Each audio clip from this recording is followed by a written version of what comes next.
The submarine rescue that went horribly wrong. It's 11:28 a.m. on August 12, 2000. Deep beneath the icy gray surface of the Barents Sea, a shock wave rips through the Russian nuclear submarine Kursk.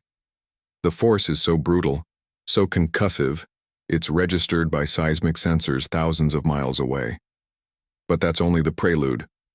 Just 2 minutes and 15 seconds later, a second, far more powerful explosion erupts from the bow. It's an absolute cataclysm, tearing a hole in the vessel and sealing the fate of most of the 118 sailors on board. For the few who survived the initial blasts, a new, more terrifying ordeal was just beginning. They were trapped in a crippled, powerless steel coffin, resting on the seabed 354 feet down. And there, in the crushing dark, they waited for a rescue that would go horribly, tragically wrong. This is the story of how catastrophic failures, technical blunders, and crippling national pride doomed the men of the K-141 Kursk. Before it was a tomb, the K-141 Kursk was a titan of the deep, a symbol of resurrected Russian naval power. Commissioned in 1994, it was an Oscar II-class nuclear-powered cruise missile submarine, one of the largest and most advanced attack submarines ever built. At over 150 meters long, this vessel had one singular, terrifying purpose: to hunt and destroy an entire United States aircraft carrier group. Its arsenal was formidable. It was capable of carrying 24 supersonic P-700 Granite cruise missiles, weapons designed to swarm and overwhelm enemy fleets. Each missile could be armed with a conventional warhead powerful enough to cripple a massive ship, or a nuclear warhead capable of erasing it from existence. The submarine's design was a marvel of Soviet engineering. It had a double hull, with a thick outer layer of specialized stainless steel that resisted corrosion and reduced its magnetic signature, making it harder to detect. Between the outer hull and the inner pressure hull was a wide gap, providing extra buoyancy and, in theory, an added layer of protection. The submarine was divided into 9 watertight compartments, a feature that led some to believe it was practically unsinkable. It was powered by 2 OK-650B nuclear reactors, allowing it to stay submerged for up to 120 days and reach speeds of over 30 knots. In August of 2000, the Kursk was the flagship of the Northern Fleet, ready to star in Submarine, the largest Russian naval exercise in more than a decade. This was meant to be a grand display, a declaration that after years of post-Soviet decay, the Russian Navy was back. With 30 ships and multiple submarines in the Barents Sea, it was a sprawling war game simulating a full-scale naval conflict. For the 118 sailors aboard the Kursk, this was the peak of their training. They were the elite, operating the most feared vessel in the fleet. That morning, the Kursk was scheduled to fire practice torpedoes at the battlecruiser Pyotr Veliky, the Peter the Great, which was acting as the exercise's main target. As the submarine slipped beneath the waves, no one could have imagined they were sailing towards their own annihilation. The pride of the fleet was about to become its most profound tragedy. The morning of August 12th started like any other day in a major naval exercise. The Kursk had a window between 11:30 a.m. and 6 p.m. to fire its torpedo. The weapon chosen for the first launch was a Type 6576 kit practice torpedo. Unlike modern torpedoes propelled by electric batteries, this one used a highly volatile and unstable fuel, high-test peroxide or HTP. HTP was powerful, but it was notoriously dangerous. Western navies had abandoned it decades earlier after a series of accidents, but the Russian Navy continued to use it, seeking cheaper, more powerful options. Sometime before 11:28 a.m., the crew in the forward torpedo room began loading the HTP-fueled weapon. It was right here that the chain of disaster began. An official investigation later concluded that a faulty weld in the torpedo's casing failed, allowing the high-test peroxide to leak and come into contact with the torpedo tube's metallic surfaces. The chemical reaction was instantaneous and violent. The HTP decomposed explosively, creating a massive amount of superheated steam and oxygen. The pressure inside the tube skyrocketed, and at 11:27 a.m., the torpedo detonated. The force was immense, equivalent to exploding 100 kilograms of TNT. Sailors on nearby ships felt a heavy shudder. On the Pyotr Veliki, the Kursk's target, the sonar operator registered the event but dismissed it as just part of the exercise. The explosion tore through the torpedo room, instantly killing the 7 men stationed there. A fireball blasted rearward, but a critical design flaw now sealed the fate of dozens more. A large ventilation shaft running from the torpedo room back through the command compartments had its valves left open. The explosion surged through this conduit, incinerating the command center in the 2nd compartment and parts of the 3rd and 4th. The captain and his senior officers, the submarine's nerve center, were gone in a flash. The sub, now a runaway wreck, began its plunge toward the seabed. But the horror wasn't over. The initial blast had started a fire in the forward compartments where the rest of the Kursk's deadly arsenal was stored. For 2 minutes and 15 seconds, the crippled vessel sank in silence.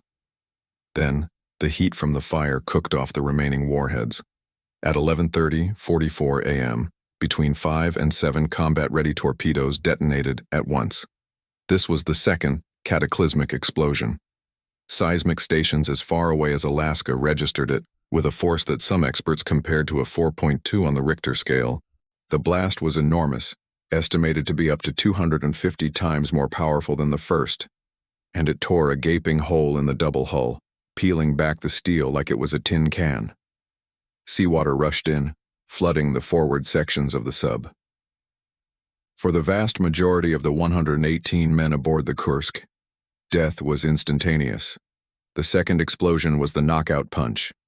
The Kursk, weighing over 18,000 tons, slammed into the floor of the Barents Sea at a depth of 108 meters, or 354 feet. Its bow, mangled and torn open, plowed deep into the clay of the ocean floor, embedding the wreck at a sharp downward angle. The first 5 of the submarine's 9 compartments were completely destroyed. Miraculously, the nuclear reactors in the 5th compartment had automatically shut down and remained intact, narrowly averting an environmental catastrophe. The bulkhead behind the reactors held firm. In the aft compartments, 6, 7, 8, and 9, a handful of men survived both blasts. With the lights out, their only illumination came from emergency lamps. Realizing the forward sections were lost, survivors from compartments 6, 7, and 8 made their way back to the 9th compartment, the rearmost section, which contained the only other escape hatch. 23 men gathered in the dark. Command fell to the most senior officer among them, 27-year-old Lieutenant Captain Dmitry Kolesnikov. On the surface, there was just confusion, then an unnerving silence. The Northern Fleet Command had lost contact with the Kursk.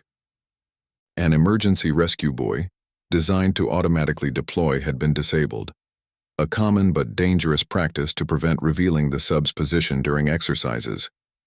When the Kursk failed to make a scheduled communication check at 6 p.m., over 6 hours after the explosions, the fleet finally became concerned.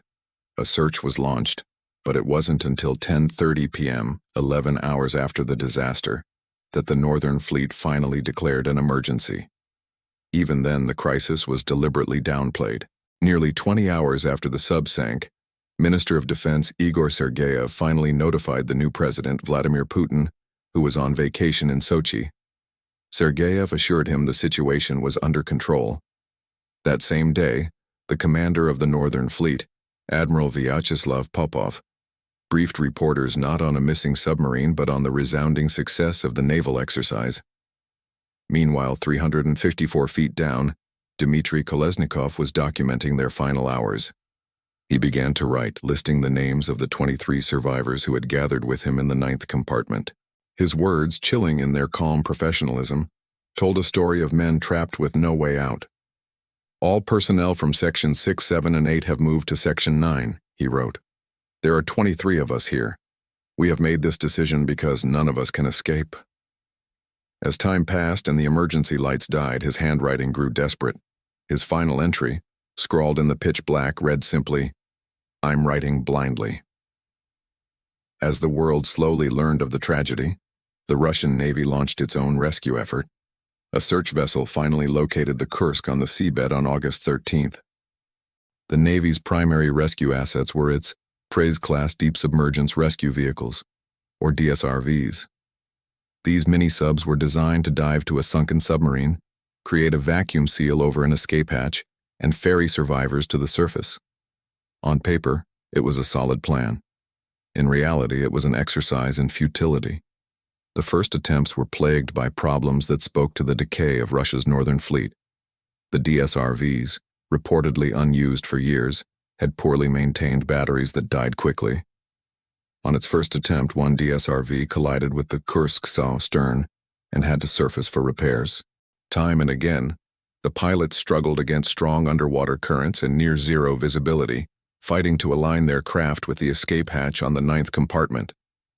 The angle of the Kursk on the seabed made their task almost impossible. Resting at a severe list, the submarine's escape hatch wasn't level. The Russian DSRVs, with their rigid mating skirts, just couldn't get the perfect seal needed to equalize the pressure. Each time a submersible made contact, it failed to latch on. Its batteries would run low and it would be forced to return to the surface, defeated. To make matters worse, the weather was deteriorating, making it dangerous to even launch and recover the small rescue subs. Over 4 agonizing days, the Russian Navy made dozens of failed attempts. Meanwhile, the information fed to the public and the desperate families was a confusing mix of false hope and misinformation.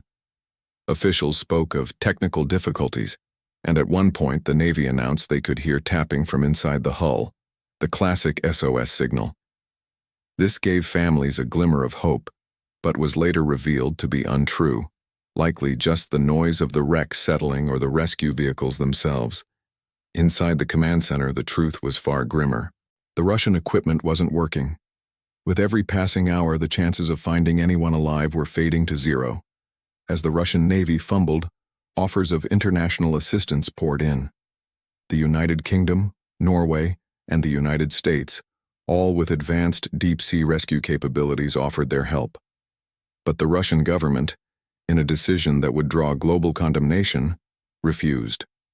For 4 critical days, Moscow insisted it could handle the rescue alone. The decision was rooted in a mix of national pride, Cold War suspicion, and paranoia about letting NATO members near one of its most advanced nuclear submarines. Senior Navy commanders even pushed a baseless theory that the Kursk had sunk after colliding with a NATO submarine that was shadowing the exercise. It was a convenient excuse to reject foreign help, framing the crisis as a matter of national security rather than a humanitarian disaster.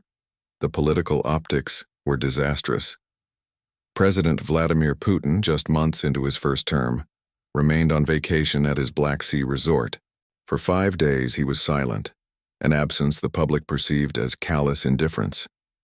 His approval ratings plummeted as the world watched the Russian government seemingly prioritize secrecy over the lives of its sailors. The most heart-wrenching scenes played out in Vidyayevo, the Kursk's home port. Here the sailors' families gathered, desperate for information, only to be met by a wall of silence and contradictions. When Putin finally traveled to Vidyayevo 10 days after the disaster, he was confronted by a hall of grieving, furious relatives. Putin in turn deflected blame, pointing to the decay of the military and lashing out at the media. But the damage was done. The government's refusal of aid had wasted the most crucial window of opportunity, turning a potential rescue into a slow-motion tragedy. On August 17th, 5 full days after the Kursk sank, President Putin finally relented and authorized the Navy to accept foreign help. The decision was a tacit admission of complete failure. Immediately, an international rescue operation began to mobilize, but precious time had been lost. The British rescue team and their LR-5 submersible had been on standby for days. Their equipment was flown to Norway and loaded onto the Normand Pioneer, an offshore support vessel. Norway also dispatched the Seaway Eagle, carrying a team of highly skilled deep-sea saturation divers. The flotilla finally arrived at the disaster site on the evening of August 19th, a full 7 days after the initial explosions. The difference between the international equipment and what the Russians had been using was night and day. While the Russian DSRVs were old and clunky, the British LR-5 was modern and agile. More importantly, The Norwegian team brought remotely operated vehicles, ROVs, unmanned, camera-equipped submersibles that could survey the wreck in high detail without risking human life. On Sunday, August 20th, 8 days into the crisis, the Norwegian team lowered an ROV to the wreck. The video it streamed back confirmed the catastrophic damage to the bow, but it also revealed something that directly contradicted the Russian Navy's excuses. The rear escape hatch, the one Russian submersibles had failed to latch onto for days, appeared to be largely undamaged and operable. The plan was for Norwegian divers to inspect the hatch, clear any debris, and then the British LR-5 would descend to attempt the rescue. There was a palpable sense of urgency, but it was coupled with a grim resignation. Everyone feared it was already too late. On the morning of August 21st, 9 days after the Kursk sank, the moment of truth arrived. A team of Norwegian divers descended the 354 feet to the sunken submarine. Their first task was to open the outer cover of the 9th compartment's escape hatch. Where the Russian submersibles had failed for days, the divers succeeded with shocking ease. They found the hatch was not seriously damaged and opened it. What they found inside extinguished the last flicker of hope. The escape trunk, the small airlock between the outer and inner hatches, was completely flooded. This was the definitive sign that there were no survivors. After receiving permission from the Russian command, they proceeded to open the inner hatch. As it swung open, a rush of air bubbles escaped, revealing the grim reality. The 9th compartment was entirely filled with water. The 23 men who had survived 2 massive explosions were all dead. Later analysis, including a second note found on another sailor's body, shed light on their final horrifying hours. A fire had broken out in the compartment, likely caused by a chemical reaction when a regenerative oxygen cartridge came into contact with oily seawater. The fire consumed the remaining oxygen, filling the small space with deadly carbon monoxide. An autopsy of Dmitry Kolesnikov's body confirmed he had died from carbon monoxide poisoning. The survivors hadn't slowly suffocated over days as many had feared. They had likely perished within hours of the disaster, either from the fire or by drowning as water filled their final refuge. That afternoon it was announced to the world that the Kursk was flooded and all 118 crew members were dead. With the crew confirmed dead, the mission shifted to recovery and investigation. The Russian government, determined to find the cause and retrieve the bodies, embarked on one of the most complex salvage operations ever attempted. A contract was awarded to a consortium of Dutch companies, Mamoe and Smit International. Their audacious plan involved using a massive barge called the Giant Forlas. The first step was to deal with the mangled bow section. To avoid it breaking off during the lift, a specialized cable was used to saw the entire bow from the rest of the hull, leaving it on the seabed. Then, divers cut 26 large holes in the Kursk's double hull to attach heavy-duty steel cables. In October 2001, more than a year after the sinking, the main operation began. In a meticulous 15-hour process, the Giant Forwarn slowly winched the 9,000-ton wreck of the Kursk off the ocean floor. The submarine was raised, clamped securely underneath the barge, and slowly towed to a dry dock in Roslyakovo. There, investigators finally pieced together what happened. They recovered the ship's log and the remains of 115 of the 118 crew members. The official investigation conclusively dismissed the Russian Navy's collision theory, finding no evidence of impact with another vessel. Instead, it confirmed the disaster was triggered by the explosion of a single, faulty practice torpedo due to a defective weld. The report also highlighted that the Kursk's crew had no training in handling these volatile HTP torpedoes. The Kursk disaster left a deep scar on Russia.